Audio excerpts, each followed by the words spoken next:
I've already shuffled, and we'll be going through the present time. We'll take a look at how they see you, the person you're dealing with, and how you see them and why it's happening. So, Scorpio, for the present time, coming up towards the end of May, Seven of Swords and Ten of Wands. Now, the Seven of Swords, it's showing someone behaving with less than ethical intentions. It sometimes means prying into someone's life where you don't belong. If you sense that someone is doing this to you, spying on you, you could be right. And if you're tempted to dig through someone else's life, unless it's that of your minor child who has given you cause for concern, you might want to resist the impulse, because everyone deserves privacy. Now, the Seven of Swords is paired with the Ten of Wands. Ten of Wands, it's showing that you may feel as though you're carrying some type of heavy burden. Because if you take a good look at this picture, this man, he's actually walking forward, but he's about to fall backwards. So you may want to look hard at this burden and see if there are ways that you might lighten your load, either literally or figuratively. If you look carefully, you'll probably find that part of the burden that you're carrying, it actually belongs to someone else.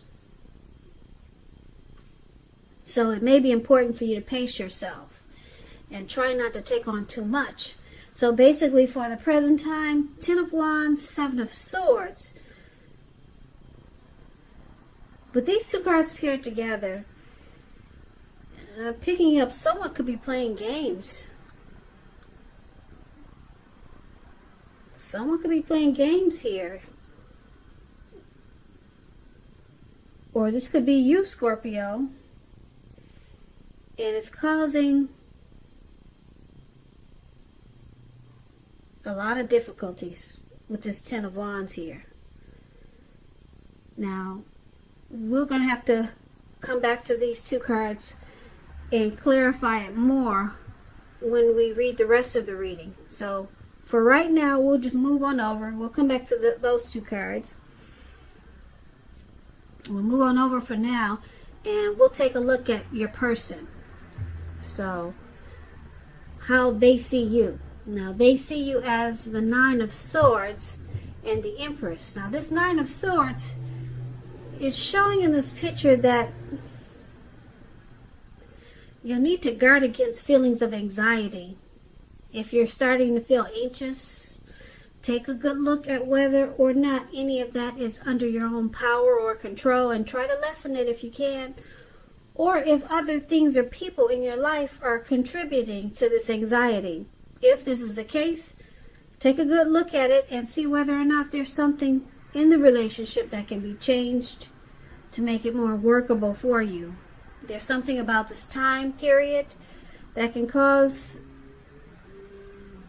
people to feel like their life should be in some way more or bigger or just different. So try to take comfort and joy in the ordinary things, and just know that's where the beauty really is. Now, this is one of the ways they see you, like this Nine of Swords. There's some hardship, something troubling you with regards to this connection. And they see you with some anxiety here. They also see you as the Empress, which is a beautiful card in the reading. The Empress doesn't play by the rules, though. She has her own way of doing things, her own ideal of what is right and what is wrong in any and all endeavors.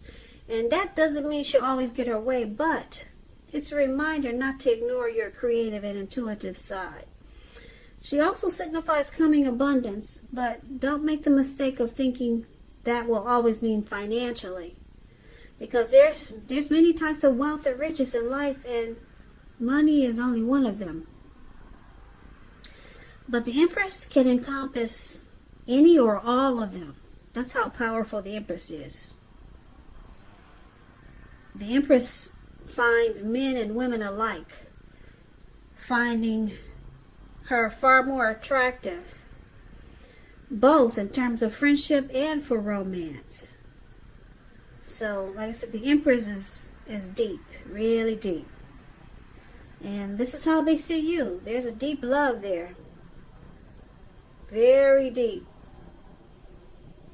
But it comes with anxiety. It comes with grief and sadness and feeling like hardship is there. Well, they see you like this. They see you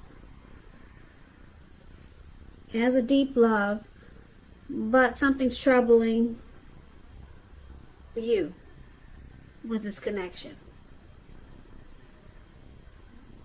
Now, let's move on over and let's take a look at how you see them.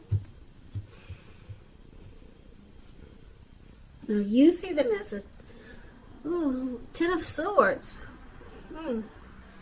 And the Chariot. Ten of Swords. Wow. That's a sign to be careful about where you put your trust. As you can see, this man, he's laid out in the snow, cold snow. And he's got these swords stabbed in his back. So trust is crucial. If you're asking a question whether you can believe what a person is telling you, by looking at this picture, it's a pretty clear answer of no. However, try to keep in mind when one door closes, it has to do that before another door can open. You're being guided to a situation that's better for you. So trust yourself and trust in the universe.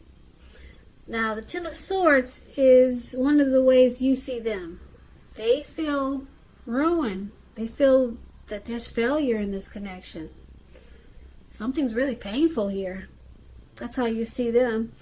But you also see them like the Chariot. The Chariot is about a lot of energy, but it's not a free-for-all energy. It's directed, it's controlled, and it has a goal in mind.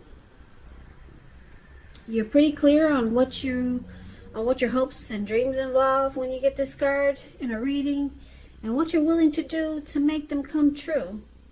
So this card, it points to determination, ambition, getting a lot of things done, testing and proving that you've got what it takes. So this is a sign that you should move forward with whatever you have in mind and in your heart and give it your best shot. But you have to use both your intellect and your heart in order to be successful. So you see them as possibly have gone too far too fast with something, or they're pressuring you that way. Because this Chariot goes extremely fast. Really fast. It's running. It doesn't walk. And it's caused some trust issues. Something got out of hand here. Because it just took off too fast. Or it went too far. And now you see them feeling defeated. Well, now, why it's happening is because of the Death card and the Ace of Swords. So the Death card, just keep in mind, it does not necessarily or even usually indicate physical death. In fact, it's considered irresponsible for readers to predict physical death because we're all creatures with free will. And such things, they're not written in stone. This card simply indicates transformation and change. So it's definitely a time of deep transformation. It's most likely to be both internally and externally in your life. Situations, things, people that you've counted on or have gotten used to may no longer be there for you in quite the same way as they once were. And this transition, it can be very difficult for some people. The change, though, it's nearly always needed. Now, with this Death card coming up, something has come to finality. Some type of conclusion has happened here. Now, it's with the Ace of Swords. The Ace of Swords, it indicates new beginnings of some sort in your life, possibly on several fronts. Now, these new beginnings, they can be started by a separation. Some type of separation of some kind from a relationship, a job, a neighborhood. Just know that as anxiety producing as such new beginnings can sometimes be, underneath it all is good beneficial energy that's getting you to where you want to go. So it calls on us to take a leap. Take a leap if it's in our best interest. So there's some type of new beginning, some type of new start here. But you're going to have to choose to put a stop to something just to get the new start. So let's recap this reading so that we can get the full picture. So the present time with this Seven of Swords here, that's a stalker card. Somebody could be very strategic. Someone could be manipulative. They use tactics and they play games. So this is about trust, and you got trust issues twice in this reading. So I'm picking up that you and your person's got some, there's some game playing, and someone's not trusting the other because it's heavy in this reading. And it feels like a burden with the Ten of Wands here. Yeah, it feels like a heavy burden. You're walking forward and you're about to fall backwards. You or your person. And then they see you as having anxiety. Yeah, they see you as feeling like this is a hardship with this Nine of Swords. But they see you as having a deep love for them with the Empress. And then you see them as this Ten of Swords where, like I said, trust again. You cannot trust. You see them as not trusting you. So they feel like this connection is ruined. It looks like something got out of hand because something went too far, too fast with the Chariot here. Too far, too fast. Something got out of hand. And now it's things are painful with that Ten of Swords coming up in your reading. There's no trust in this connection. And because why it's happening with this Death card,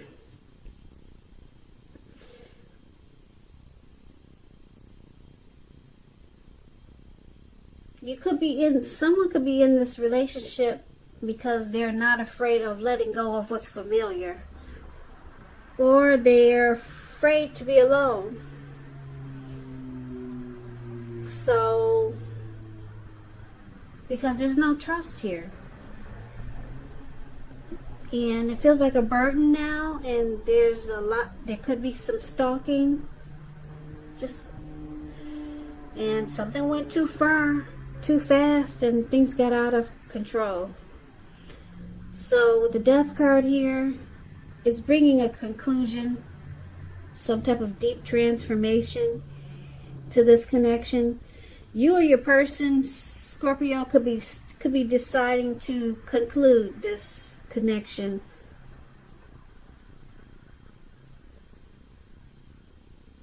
It could go either way because the Ace of Swords is here, so you or your person could decide to put a stop to something. Maybe stop the stalking. Maybe stop whatever caused the trust issues. And then you get this new beginning with your person. It redos. It can remake this connection to be a new beginning. But you have to put a stop to whatever has caused the anxiety and the mistrust. Or like I said, it could go either way. With the Death card, you could just take this deep transformation and end this connection. You or your person could be thinking about doing either of the two. Ending it, calling it a conclusion, letting go of this connection, or just letting go of whatever caused the problem. And then you get this new beginning. So it's about letting go and getting a new beginning. letting go with your person or letting go without your person. And this could be you or your person, Scorpio. But either way, it brings about a new beginning. Yeah. So I'm not sure what caused all the anxiety, but this Seven of Swords, it looks like that might have been what started it. Someone started stalking or just putting their nose into places with their person where they found out a lot of stuff. And then the connection turned around to be a burden, or it was a burden for the person who found out what they found out by stalking. And then it caused a lot of anxiety and trust issues. And then everything just got out of control with this Chariot here. So like I said, either way, you get a new start, a new beginning, with or without your person. It could go either way. So that's up to you, Scorpio. It's about rebuilding or walking away. So, I hope you enjoyed this reading. As you know, all readings, well, this reading, it's a general reading, and they do not resonate with everyone. Then again, if you like this reading, please comment, subscribe, hit the notification bell. That way you'll be notified when I post my next reading. I will put a link below of the extended of this reading where I'll go over how you both feel about the situation, what's in the near future for the two of you, how you see yourself, best case scenario, and what will happen between the two of you in the next few weeks. I'll also put a link below for personal readings if you'd like to try one of those. So, I thank you so very much for watching. Please comment, subscribe, hit the notification bell. That way you'll be notified when I post my next reading. My next Scorpio reading is in about another 4 or 5 days. So please come back and join me. I hope that May is a beautiful month for you. And I hope that you stay safe during this crazy virus times that we're having. And be strong. So, Scorpio, have a great day, and I hope to see you at the next reading.